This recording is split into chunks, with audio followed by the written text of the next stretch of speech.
This is a friend's hot take. I love this. Cake is the worst dessert. Not to be rude, your friend's an idiot. How much do you like your friend? And because he was name a worse dessert than cake. But that's biscotti? Biscotti. Welcome to String and Tell, where artists get to talk about their actual interests while we make as many friendship bracelets as we can in 20 minutes. Then at the end of the show, you can own one of these bracelets created by my guest here today by visiting the link in the description below. And as always, 100% of the sales are donated to a nonprofit organization of my guest choice.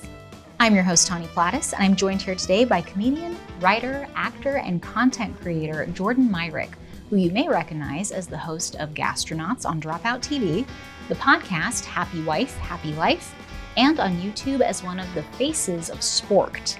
And today we're donating 100% of all bracelet sales to the Okra Project.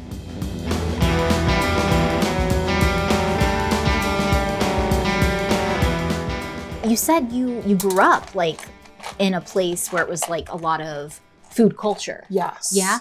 So you're born in Florida, right? Yes, technically. But you didn't grow up in Florida. I moved around a lot. Both my parents moved around a lot. Mm-hmm. I was born in South Florida, not on accident, but my parents were there for a very brief stint. Mm-hmm. We don't have a tie to Florida. Okay. But my parents were there for a brief stint. And then, but my parents are from the New Orleans and then Mississippi, right near New Orleans area. And that's where most of my family is from. Mm-hmm. So I went back and forth between South Florida and New Orleans most of my growing up, and still have family in New Orleans, go back to New Orleans regularly. That culture is much more ingrained in my life, the way my family eats and cooks and interests and things like that.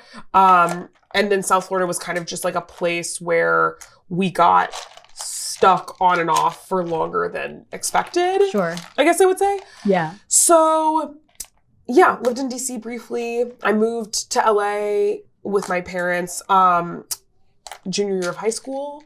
Oh, okay. And then moved to New York for college and was there for about 10 years.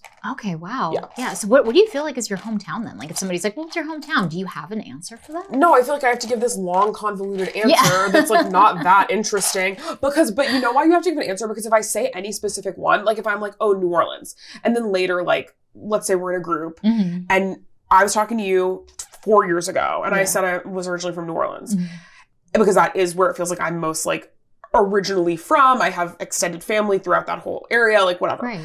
Then in 5 years, we would be at a party with someone that heard that conversation, and someone else would be I'm from Fort Lauderdale. And I'd be oh, I grew up in Fort Lauderdale, whatever. Mm-hmm. And then that person would inevitably be I thought you said you were from, whatever. Yeah. So you have to give this explanation to cover your bases so people don't think you're lying. But yes, some people just never moved and can't comprehend that sometimes you are just from a bunch of different places. 1,000%. What about you? I was born and raised in San Diego. Beautiful. And have not left a whole lot. I spent 9 months in Oregon to try it out. It snowed and I was I'm not equipped. And moved back, because I was I couldn't figure out how to live in the snow. I mean, Southern California is so disgustingly beautiful. That's true. It's wild. I don't know, when I moved here my junior year of high school, we went to tour my regular public high school. Sure. And it was so beautiful, and kids were playing Frisbee on the quad, during lunch. Once again, at a normal public high school, I was this looks like the opening to Legally Blonde. I was just right out of crazy. A movie. Yeah. It was crazy. In Florida, I went to school next to a prison, a literal prison. So I think people that are from out here really get jaded to it.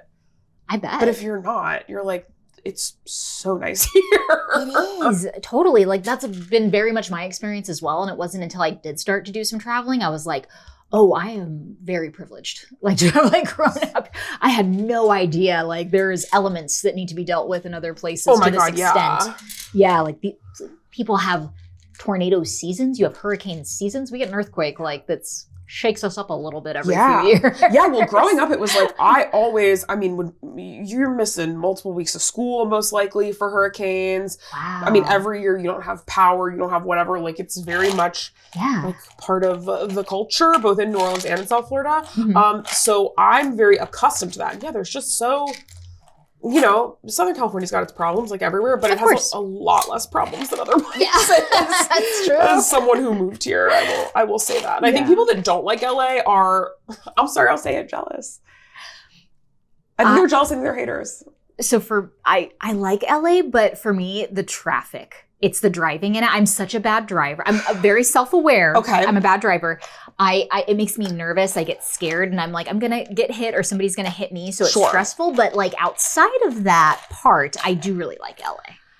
This is what I'll say though. Yeah. As someone that's lived in many major metropolitan cities, traffic is bad everywhere. Really?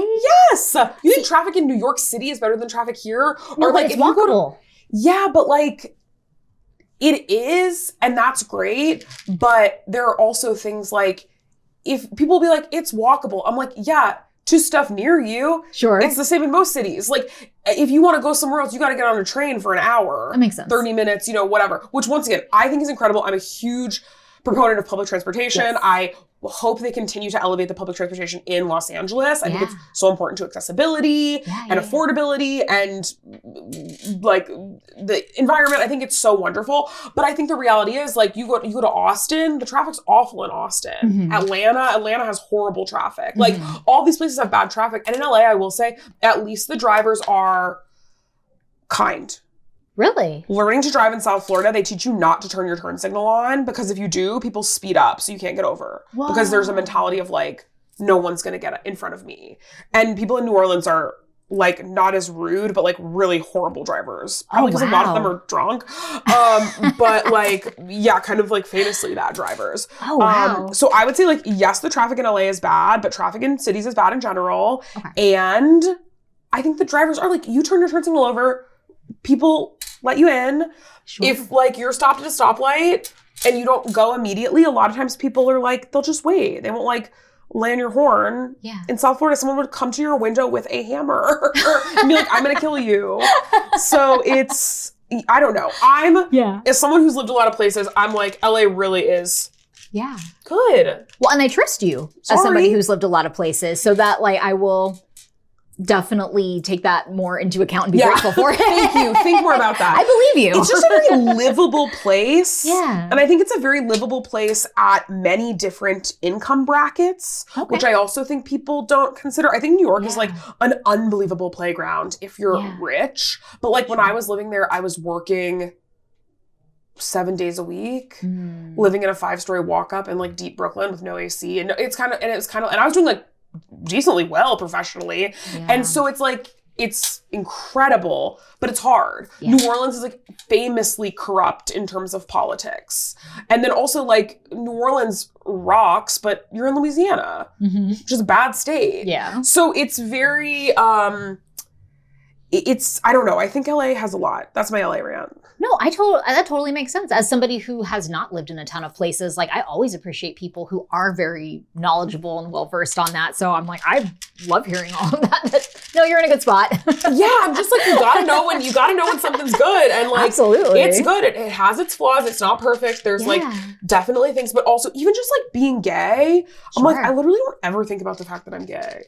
That's such a good point, is being like queer in Southern California that's something that I will eternally be grateful for. Yeah. And there's like obviously elements of like, you know, I'm white, and I think it's people, you don't immediately see me and necessarily are like, they're gay, especially if you're not gay yourself. But that being said, just like I went to rural Ohio to shoot a movie this summer, and I was like, oh, I'm gay. And it was like all I could think about, even just like not even like I'm doing anything gay, just like my wife and I like being inside a Jersey Mike's and being like, everyone is looking at me because I'm gay. But I'm like, I'm just standing here. I'm not, you know, but I think that was just like the vibe, you know? Sure, yeah. So I think, you know, that's nice. But I don't know that much about San Diego. I would love to know more about San Diego. Well, you just visited, right? I totally missed you. Like I saw that you and your wife came down and you, what did you have there? I saw you eating. Like it was like a picture of like you guys trying some food. We went to Anime. Okay. Which was unreal. We went to the zoo. Oh, cool. What did you think of the zoo? I love the zoo. Zoo's pretty great, right? Yeah. I hope it's actually as good as they say it is, because they really sell you on this being like a beacon of conservation. I'm like, is this marketing or is it true? From everything I've heard from, as I'm not educated with animals, but I am very passionate about animals. Of course, I love animals. I love. And a lot of my friends like work in like conservation or like animal caretaking, etc. And all the people I'm connected with have said there's a reason it's world famous. And like they really, good. you know, nobody's perfect. You know, I'm sure there's some flaws kind of a thing, but sure. You know, overall, like really great organization that is doing a lot. And it's a really well kept, I guess, zoo. I love that. Yeah, like they're fans of it. Okay, I love it. Yeah, the vibe is good. It's beautiful. They have all these incredible animals and you learn all about them and they're like, this one, its mom left it outside and forever or whatever. And you're like, oh, okay. But I never knew. I was like, I hope this is true. But I haven't spent a ton of time down there, but I like it. It's so nice. Yeah. I'm really glad you enjoyed it. That makes me happy. Yeah. I've also gone down there to see y'all's like big performing arts center. Sometimes we'll have stuff that is like, I went there and saw a show called Limpica. Oh my gosh, the La Jolla Playhouse. Yes. Yes, a big fan of the La Jolla Playhouse. Yes, where like Limpica was there like before it went to Broadway. And I took my best friend because he's like a big Broadway guy. Yeah. And it was so nice. Oh, well, now that I know that you really like it, I have very easy access to tickets to the La Jolla Playhouse. Okay. If you see something you like, let me know. I can get you hooked up. Yeah, let's go together. I love driving. I'm actually an incredible driver. Oh, well now we're best friends. I was about to say, because that's what, there has to be one and not the other, right? Like you have to sync up. Yeah, of course. I'm an amazing DJ and I always bring snacks and pay for gas. So I'm a wonderful passenger princess. That's exactly what I need. Yeah, I'm such a good driver. I got my permit the day I turned 15. Did you really? And I got my license the day I turned 16. Oh, okay. And once again, grew up driving in places where the drivers are really bad. You have to be like really hyper vigilant, really whatever. So I'm just like I pride myself on being a very good driver. And for me, I look at people like that and I'm like, that's so cool. Like you might as well be like, yes, I'm a welder or like I'm an astronaut. And I look at that skull, I'm like, wow. Yeah. That's beautiful. Okay, I'm starting over also. I'm so bad at multitasking. No, you're fine. But I'm like, but now I have a better vision. I've decided what I'm doing. Yeah. I love that. What's the vision? Pringles. Yes. I saw I loved this egg thing, but then I saw how many different types of Pringles canisters there were, and that became very stimulating to me, and I kind of was like, no, just keep doing the thing you're doing. But I couldn't stop thinking about, and I like how I was going kind of random, which feels fun, but yours is so much better. I don't know about that. No, it isn't. It's so thematic. How many bracelets am I supposed to make? As many as you can. Oh my God. Okay. I'm already behind. No, there's no pressure. This is not a high pressure No. show. No, it is. I'm scared.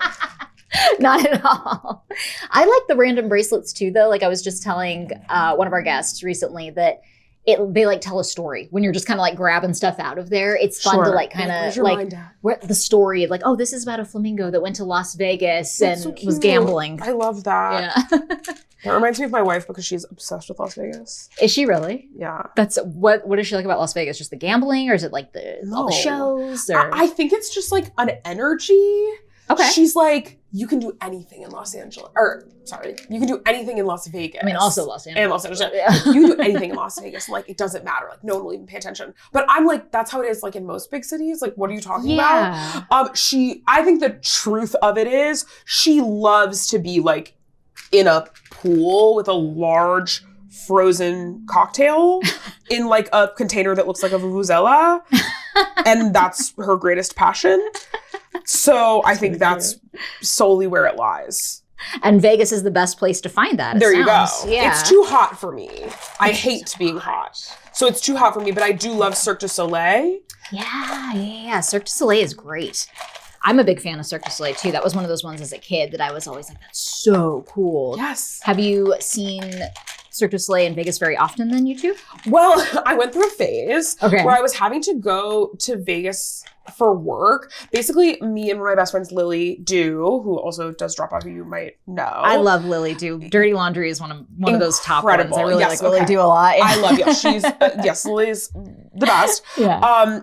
I, for like a week, had to go to Vegas and go to a food expo. Okay. And they put me up in a hotel, and every day I just went and walked around this food expo, and I was like, do you want to come with me? And this was a couple years ago. And she was like, yeah, I don't really have any obligations at this time. Let's go. So she just came with me. And then we just were like in Vegas in a hotel. And we saw like 3 Cirque du Soleil shows. We saw one. We went and saw O, which is the water one. Okay. Unbelievable. Yeah. The most incredible thing you'll see. If you've never seen Cirque du Soleil, don't see that one first because it's the best one. I worked at SeaWorld as a teenager. So, That's and right next to the Cirque du funny. Soleil show. So Okay. I'm familiar with some water acrobatics. Unbelievable. Yeah. I'm like, we really shot ourselves in the foot by seeing that one first because it is so unbelievably spectacular that the rest of them are also incredible, but pale in comparison, honestly. Sure. And when we saw it, we were so unbelievably moved by it. We were like, we have to see some more. Yeah. So we just ended up like every night going to see a Cirque du Soleil show. And it was truly magical. I love that. That's such a fun, like niche, like thing to be into. It's like, what are you into right now? I just really am passionate about Cirque du Soleil right now. Like that is like the thing that I'm into. That's such a fun thing to be into. And I went to an estate sale and found like a book, like a vintage book about Cirque du Soleil. And then I got really into like learning about it. And the guy who started it, it's all very... Yeah. It was very interesting to me. It's died down. Really? My interest. Oh, you're interested. No, Cirque du Soleil is still like, Cirque du thriving. Soleil's having a hard time this year. To my understanding, they're doing the best they've ever done.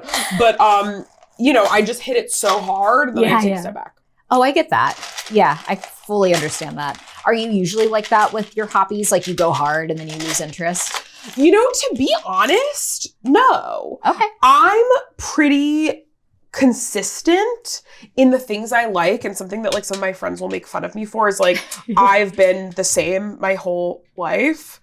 Obviously getting better with age like a fine wine, but of course. I like a lot of the things that I like now or the things that I liked when I was younger, but I also had kind of like more adult interests as a child. Yeah. I'm an only child and I grew up moving around a lot. So we're like not close to my extended family. So I didn't grow up around like cousins or kids my age or like whatever. So it was just like me and my parents and they were like adult gay friends. Yeah.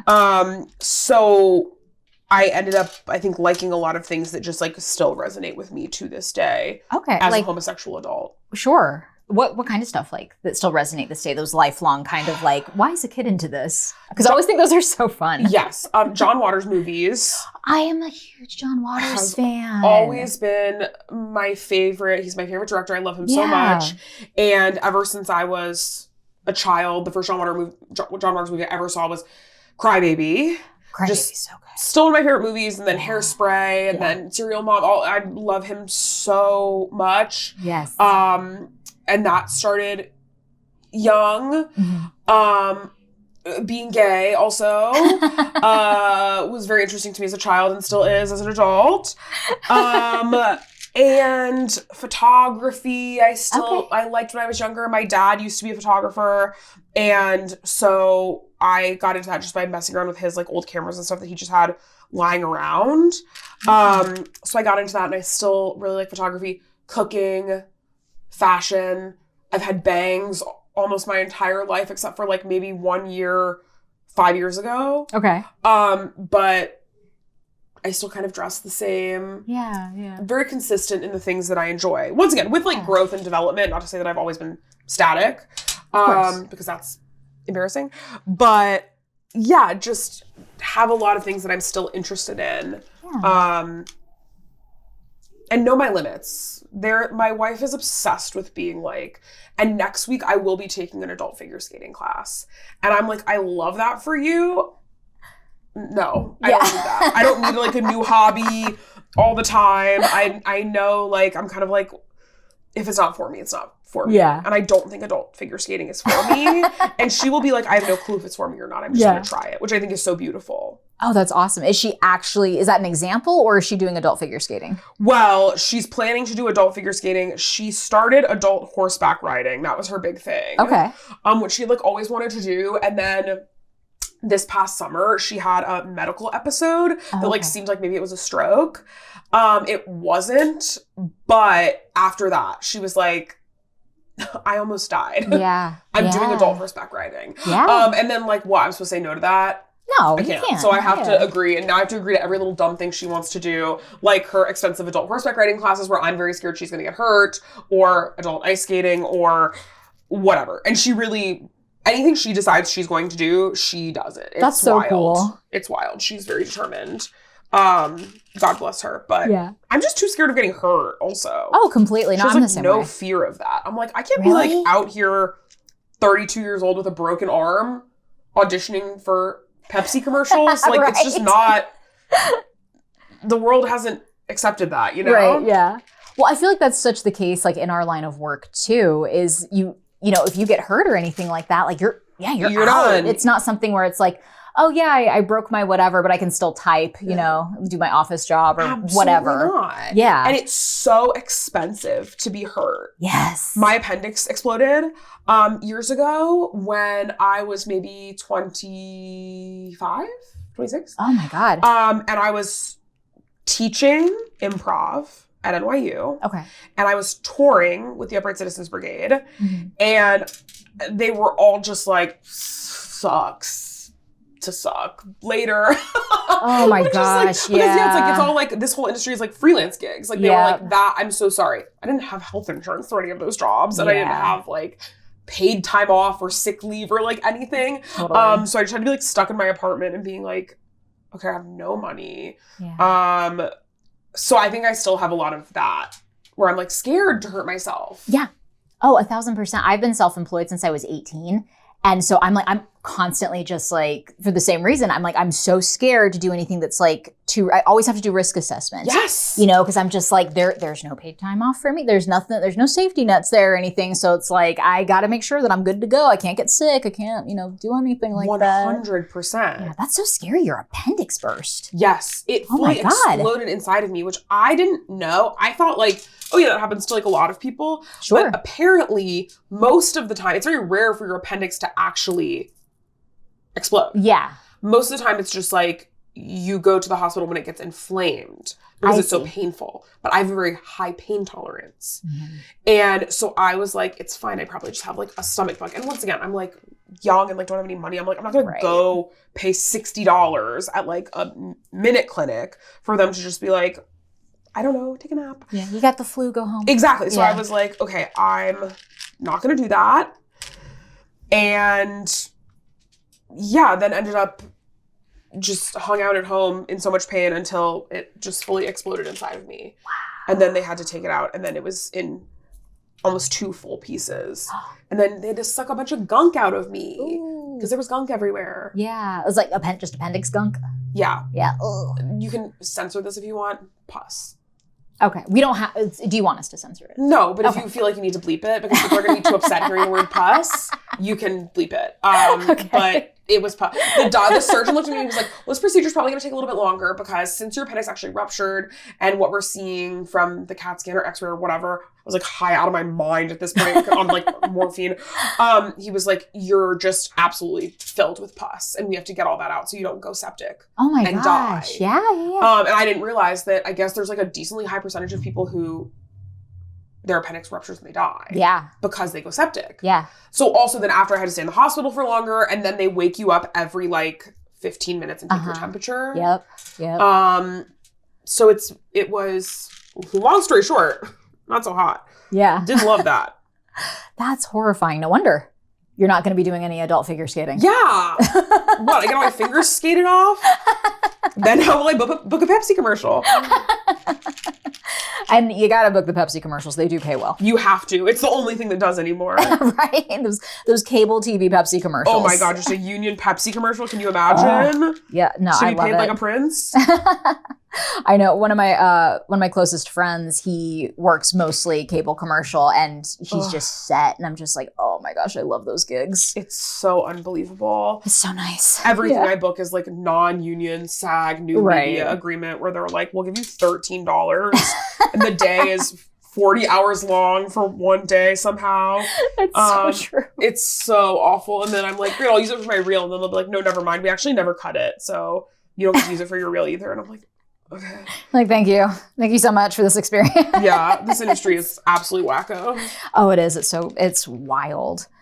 Is the podcast something that you are finding you get a lot of joy out of, though, doing it with Kendall, right? Yeah. Kendall. Yeah. Yeah. And Kendall's so funny. I have been She such really a big is. fan of Kendall's videos for so long. Thank They you. are some of my favorite. Thank you. She is the best. Yeah. No homo.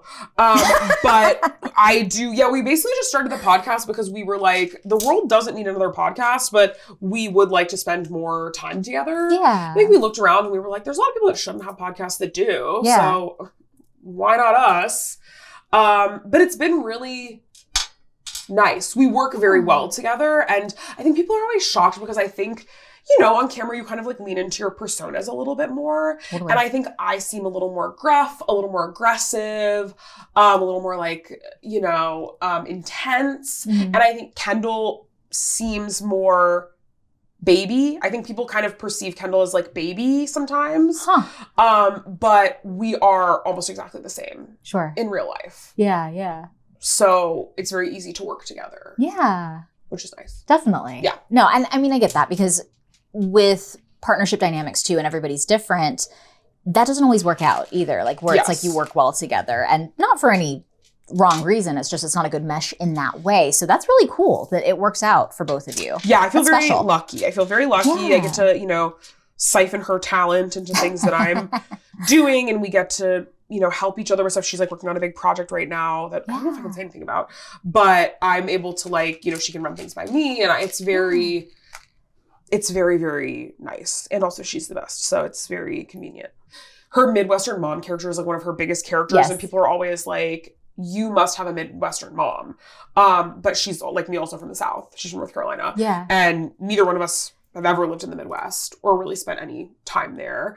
So I think people are surprised by that. And then I think, you know, internet perception is so strange. I think people a lot of times get where they're like, the internet is my community, which it totally can be in some ways.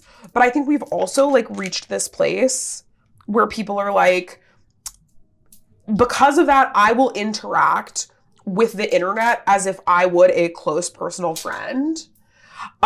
So people will like leave a comment on your video per se that's like, her hair looks so fucking ugly and I can't stand the sound of her voice. That's a fine thought to have. That's the kind of thought that like you turn and you say that to your private personal friend because it doesn't matter and like that doesn't need to be put out into the world. But I think now some people operate with social media and parasocial relationships in this way where they're like, this is my community. So I'm going to treat it the same as like one-to-oneing with a friend in real life.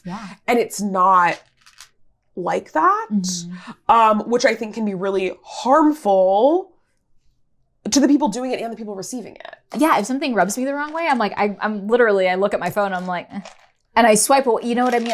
I never ever crosses my mind to be like, this is annoying. You know what I mean? I'm like, oh, this isn't for me. Transphobic or something, or like racist, or like spreading misinformation. I'm like, why would I ever need to like engage with it? Yeah. And you don't have to have like a hot take about everything. I also think that's helpful to remember. Oh, completely.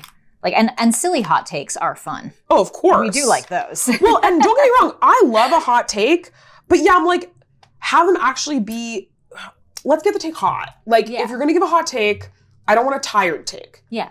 Why are you acting like a tired take is a hot take? Oh, completely. Infuriating. Yeah. Then on top of that, if the hot take is just like an uninformed opinion. Right. Not a hot take. Not a hot take. Get the takes hotter. Yeah. I need really hot takes. I think, I'll give you one. I was going to say, do you have any? I'll give you one. Okay. I think that having your dog off leash in a place where dogs are not supposed to be off leash is just as dangerous as driving your child in a car without a car seat. Yeah, of course.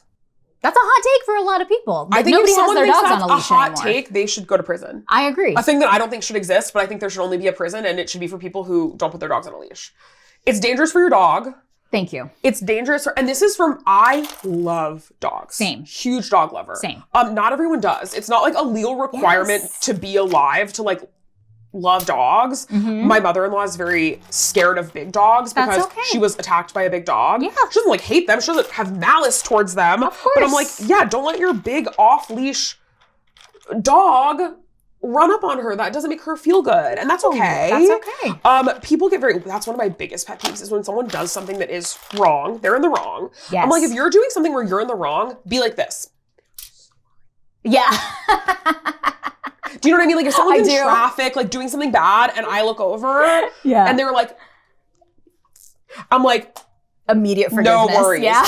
But if they're in the wrong and you look over and they're like, that makes me so guillotine. Angry. I'm like, you can be wrong, but be wrong graciously. Of course. Don't be wrong like that. And I think a lot of people who are like have their dogs off leash, my dog is elderly and she lived outside for most of her life. So she is not great with other dogs. Yeah. Especially approaching her randomly. Yeah. And yeah, people will always let their dog like run up to my dog and I'm like, she's not friendly. She's not friendly. I'm like, my dog's friendly. I'm like, mine's not. They're like, oh, well, I didn't realize that she had an issue or whatever. I'm like, well, she doesn't have an issue. She's living her life by herself over here on a leash, being 800 years old, standing 1 foot outside of my apartment, like not bothering anyone. And you're like, whatever, like Malinois, poodle, Siberian Husky super mix that you got from a farm in North Carolina is running around with no leash on. Yep. And it's not the dog's fault. It's the owner's fault. Oh, yes. And I think it's wild, but I think that's a good take. What's a hot take See, but that's a hot take with so many people because nobody puts their dog on a leash. But what's the argument? Because it is illegal in LA at least. It is illegal to not have your dog on a leash when your dog is supposed to be on a leash. So like, what's the take? To me, it feels like if you're just like, sorry, I like drunk driving. Yes. I like drunk driving. What if, it's illegal and it's wrong and it can hurt people. Okay, I like it and want to do it. Do you know what I mean? It feels so like, okay. I guess it would probably feel like incredible to like walk into the middle of the street and like shoot a gun into the air. That would probably feel like liberating in some way. You shouldn't do that. But you're saying this and somebody watching this right now in Texas is going, I don't see a problem with that. They're like, I should be allowed to do that. I'm just like, everyone needs to cool it. Everyone needs to stay in their lane a little bit more. I agree completely. So, I mean, not a hot take for us, but maybe a hot take for somebody else. Yeah, someone bad. And there'll be people in the comments of this being like, actually, having dogs off leash is good because, and I will go respond to your comment and I will tell you you are wrong because you are wrong. It is incorrect. Be wrong graciously. I have a silly hot take. Okay, and it's not even my hot take. It's a friend's hot take. I love this. Cake is the worst dessert. Wrong, unfortunately, but I am listening. Yeah. Make your case. Well, it's not my case because I don't agree. This is a friend's hot take. Okay. And he says that cake is the worst dessert. And he's like, well, he goes, it's not a bad dessert, but he goes, there has to be a worse dessert. Yeah, but it's and not I think cake. It's cake. So what is it? There are so many. It depends on the context. Cake is such a huge category. It's an enormous category. And because he was name a worse dessert than cake. Like that's biscotti? Biscotti. I would actually agree with that. Right? Because I mean, if you enjoy mouth sores, I understand liking biscotti. If you like to feel cut up. I don't want it. But I'm also like, if someone was like, I'm in Italy and I'm having an espresso and I'm enjoying a biscotti dunked in this espresso, I'm like, okay, sure. Sense. But in terms of like, it's certainly better than cake. And like, cake can be anything. Yeah. Pancake. That's true. Layer cake, icebox cake, cake pop, cupcake, pedophore. Every flavor you could possibly imagine. Not to be rude, your friend's an idiot. How much do you like your friend? How close are you two? We're pretty tight, but it's okay. What is the pitch? Why is it bad? I think because that's the entire argument is the list of all the other desserts that are better, to which I responded, I said, well, pudding. I personally think pudding is what it is. It's the worst dessert. Another wrong take. Is it? Tell me about pudding. Because for me, it's a textural thing. Pudding is unbelievably delicious. Okay. It is texture in that it is like sucking on velvet. It's delicious. Chocolate pudding, chocolate pudding you make from a box that you stir up with cold milk and then you put it in the fridge and then in 5 minutes you have a restaurant quality dessert. Unbelievable. Yeah. Pudding cups hit or miss Yeah, for children. sure. You know, they're not out here really trying to do work. But like, and then like, I mean, once we're talking pudding, we're also talking mousse. Mousse is delicious. Oh, mousse is great. But I think what it is I think of both of those things actually. So mousse and pudding, those are condiments. Those go like with something, like in a cake. Like I couldn't eat it like in the same way I can't eat mayonnaise out of a jar. I can't eat pudding or mousse like straight. It's like you're not being brave. Like... That's what I'll say to you. If you can't eat mayonnaise out of a jar, you're not being brave. Oh no! but it's mayonnaise is such a strong flavor, and mayonnaise is a condiment. Right. Pudding, like chocolate pudding, just tastes like chocolate. So if you could have a chocolate bar, why couldn't you? To me, it's like. You wouldn't have a bar that was flavored like mayonnaise, but you would have a bar that was flavored like chocolate. I wouldn't have a bar that was just chocolate either, though. I always need, like, there has to be something complimentary in there, like a caramel, a nut. But that's a personal preference. True. Right? So, like, I totally get what you're saying. Yeah. But I think that one does have a bar made of chocolate. Of course. One does not have a bar made of mayonnaise. No. Right? Correct. And if you got a sandwich and they put pudding on it, you'd be like, where am I? Like a good brioche? Maybe like a toasted brioche bread with like pudding. And then what, like ham? Not ham. It's a dessert sandwich in this case, right? Okay. Is this a hot take? And then it's cake. I don't think you can have a dessert sandwich. Yeah, because then it's cake. I don't think you can have a dessert sandwich. I don't think that exists. I think the closest thing is those like Japanese sandos that have fruit and whipped cream in them. Oh, those are so good. But I'm like, I would call that a fruit sandwich, not a dessert sandwich. A fruit sandwich. Okay. That makes sense. Well, I trust you because you're the food expert and I will eat almost anything. Me too. I didn't go to like culinary school or anything. I just watch, most gay kids grow up watching a lot of the Food Network for some reason. Why is that? Because same though. Like I watch a ton of Food Network. Well, first of all of Ina Garten's friends are gay men. So I think that first and foremost, like there's one safe space. If you're a lesbian, Giada De Laurentiis is extremely attractive. Of course. So you see her as a child making pastina and you're like, something's happening to me. Yes, and so that happens. Mm-hmm. I also think that like there's a lot of just like beautiful detail in like the wrappers of candy bars and stuff. So you're watching like Mark Summers on Unwrapped, learning about how York peppermint patties are made. And you're like, what a stunning silver wrapper. I just think like the Food Network is very detailed. It's very mature. I think gay children want to be mature overall. Especially if you're like a gay little kid. Like not all gay adults were gay little kids. That's so true. But if you were a gay little kid, I think your number one desire was to be perceived as like adult, mature, worldly, interesting, knowledgeable, sexy. Yeah. Like, because you were like, I'm a tiny adult. Yes. And maybe that was very much my experience. Yeah. I've heard that from a lot of other gay people. Yeah. I mean, I can say I think I'd call myself queer. Sure. But like, I feel like that resonates very much where I was like, I very much wanted to be perceived as an adult. And like, it was same thing you were saying earlier, very adult interests and very refined and sophisticated. Like I wanted to be taken very seriously. Yes. Yeah. I would be like, put some music on that has saxophone in it. Because I was like, that's what adults do.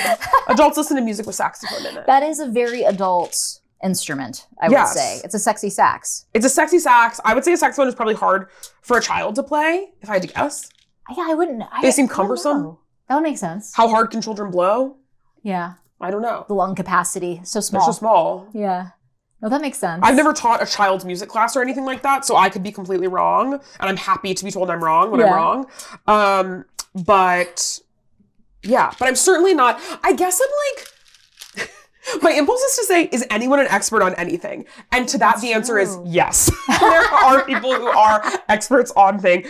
My mom has been an ICU nurse for like 30, 40 years. Oh, wow. I would say my mom is an expert at what she does, and she's at the top of her field. Yeah. But like, that's a science. There are things that are subjective. And then obviously there's scientific elements of food and then also cultural elements of food. Like obviously like you can be a master at sushi. Right. You can be a master gardener that prepares food, things like that. Yeah. But I think so much of food is subjective. And I think people that I find to truly feel like experts in the food space are people that are very open. Yeah, totally. So I try to replicate that because that resonates with me. Totally. Because food is for everyone. Yes.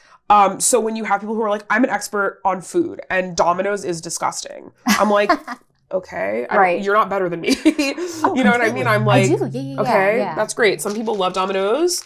I think the only bad food is expensive food that is bad. Oh, I thought you were going to say expired. Like literally bad. Like the only bad food is expired food. Kombucha, maybe, they got some good kind of expired foods. No, I think expensive food that doesn't have flavor is really embarrassing. I agree. I'm like, that's so embarrassing. Yeah. Flavor's practically free. Right. Garlic, ginger, right. peppers, peppercorns, salt. Yeah. I think you really have to actively work to make food flavorless. Mm-hmm. And sometimes I think people in the fine dining space are doing that for some reason. That makes sense. I wonder why that is in fine dining for it to be flavorless, though. I think that a lot of them have bad palates because I think they only eat French food, which I think is generally one of the most underwhelming cuisines in the history of the world, in my opinion. Okay. That's a hot take for me. People will come for my ass about French food sometimes. Oh, really? And that's fine. You can all you want. I know people love French food. I know people have really strong feelings about French technique. For me, I'm like, how you could look at Indian food, for example. Right. The complex spice blends. Yeah.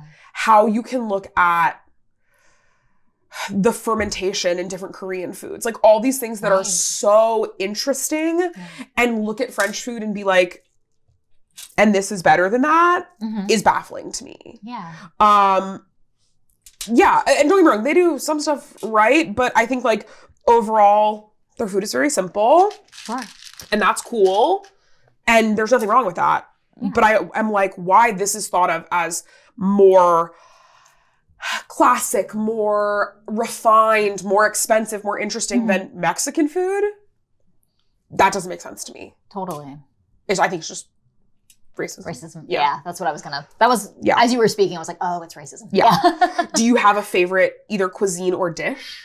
That's so tough because we were joking like earlier, of course. Sure. But I do love pretty much just all food, but there are some that I think, and this is probably across the board for a lot of people, where it's like you have that like emotional connection to quite a bit of food, So for me, growing up in San Diego and oftentimes in my life, within walking distance of the border, Mexican food is always going to be like, that's going to be comforting. It's going to be home. That's like what I learned how to cook growing up was Mexican food. That's like, after when you're doing a rap party, like drama class, in high school or whatever it is, you're going to get Mexican food afterwards. Like that's always like a big one for me. And then, just all those emotional connections that I have, like Greek food is one of those ones that a very emotional connection to that I love a lot. Are you Greek?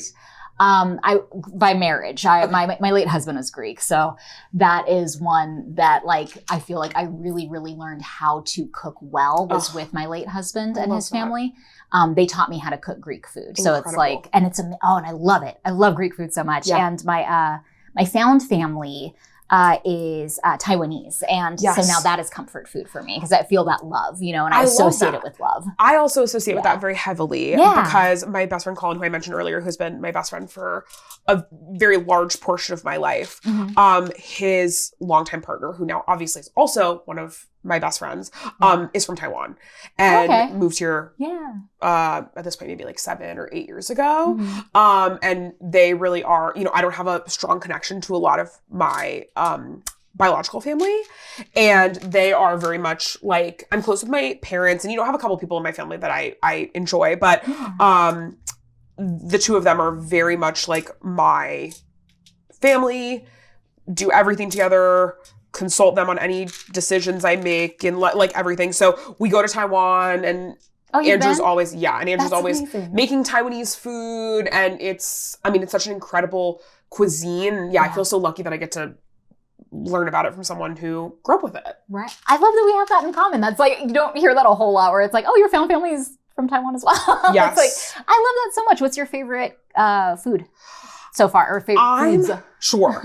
From Taiwan or in general? Taiwan, specifically. I love Taiwanese breakfast. Okay. I think it's unbelievable. It is so underrated. I'm a huge savory breakfast guy. Okay. But I love like I'm not even going to dare to say any anything in Mandarin or Taiwanese because I'll embarrass myself. But I love the like basically like the sesame pancake with the egg. Oh, the scallion pancakes? Yes. Yeah. Oh, so yes. delicious. Love that. I mean, obviously love any and every type of dumpling. Yep. I love in Taiwan, they do these pineapple buns with like these big like slabs of butter in them.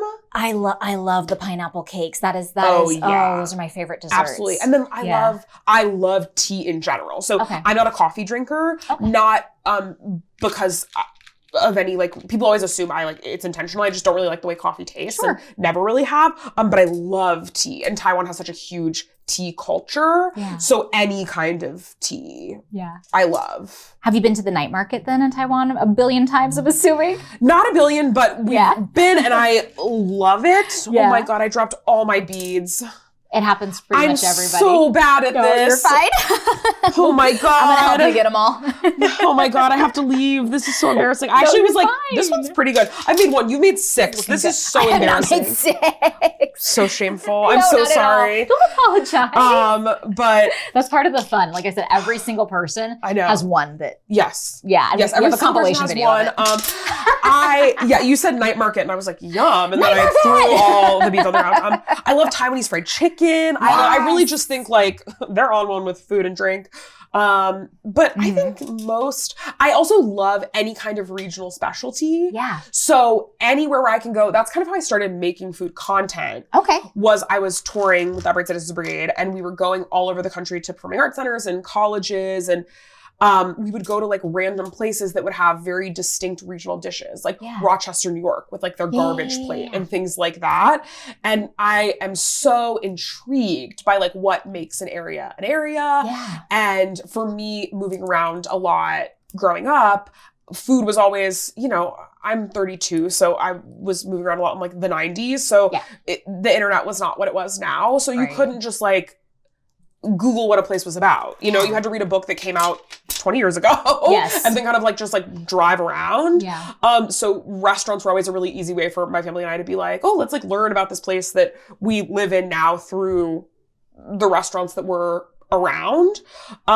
So yeah, I started just documenting. I had an Instagram called Tour Tastes where I would document like whatever local regional specialties I tried on tour in like rural Ontario or whatever, things like that. So that's kind of how I first got into posting stuff online because I was really interested in it just in general because I think that's so fun. I love seeing people. I love locality and seasonality. And I think sometimes like all of it's great, but especially living in California, we're very spoiled. Sometimes we're like, well, seasonality is like a beautiful heirloom tomato with a fresh avocado that you picked from a tree and and like whatever. But like in Rochester, New York in the winter, like seasonality is a hamburger patty on top of French fries with gravy. Totally.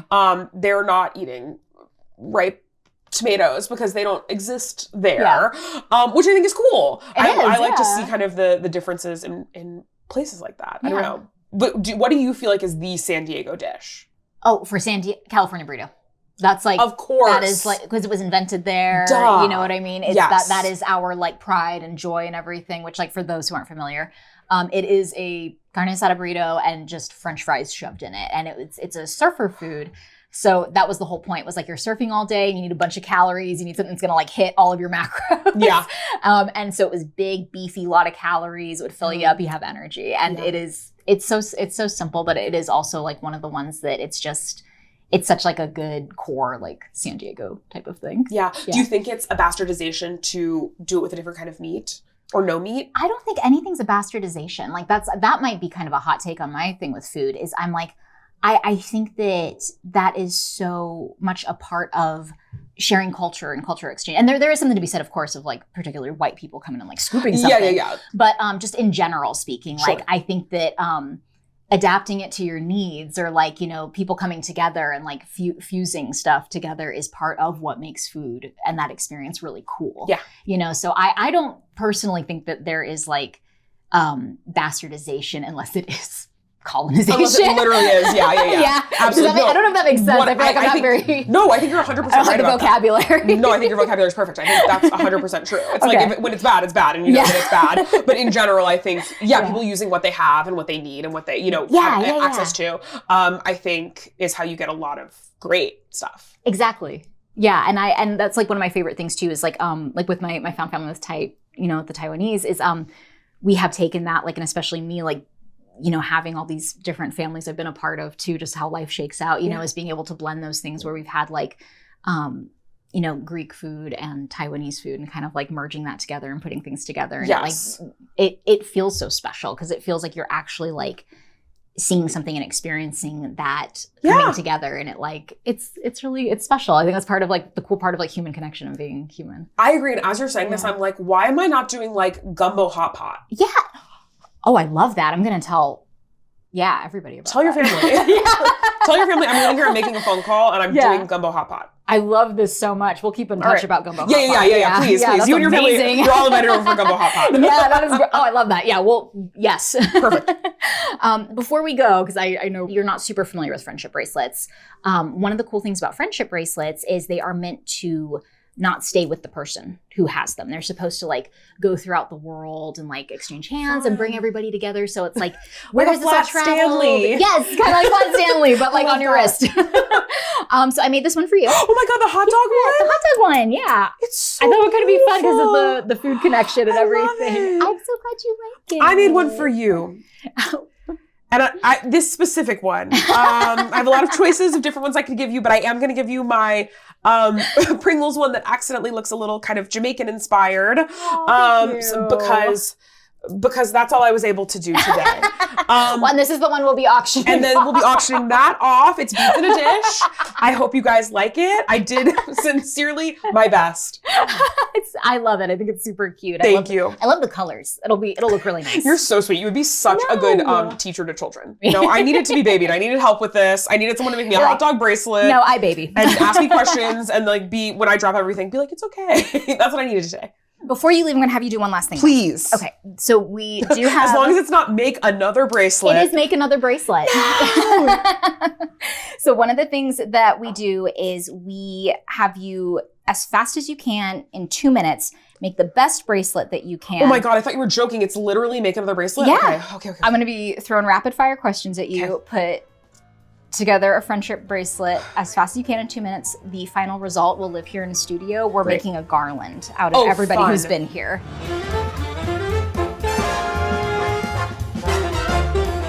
Plan it or wing it? Plan it. Mm-hmm.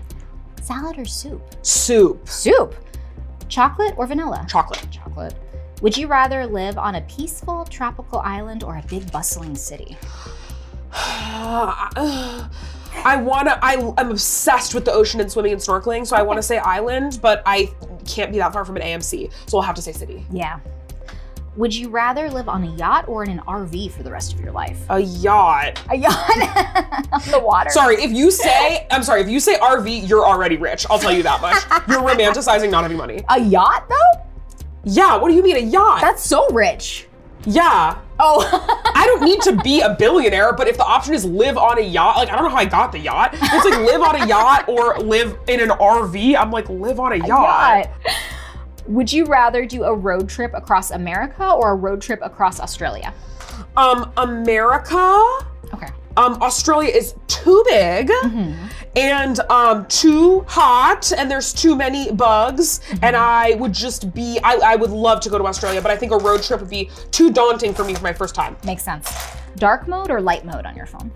Light mode, bright, huge font, like I'm 800 years old. Do you Uber or Lyft? Do you have a preference? Neither. I drive. Yeah, of course. PlayStation or Xbox? Neither. I don't play games at all. Yeah, okay. I never have. Not a gamer. The Office or Parks and Rec? The Office. The Office. Craft beer or a fancy cocktail? Fancy cocktail. Okay, cool. Or a cheap cocktail, honestly. Even better. Frozen margarita. Blind date or dating app? Dating app. Dating app. Game night or movie night? Movie night. Movie night. I see 4 movies a week at the AMC. With 4 movies and... I try to see 4 movies a week at the AMC. That is with my cool. A-list. Yeah. Oh, I'm sold. I'm getting A-list then. Do it. That, and you can come see 4 movies with me a week. I will do that. And that's 2 minutes. Okay. You can put that last one on. Okay. That's cute. I like it. Oh, I love the colors in this one. It's not enough, but I do think it's giving something. It's giving something. It's giving something, and that's what I'll say about it. No, it's enough for Garland.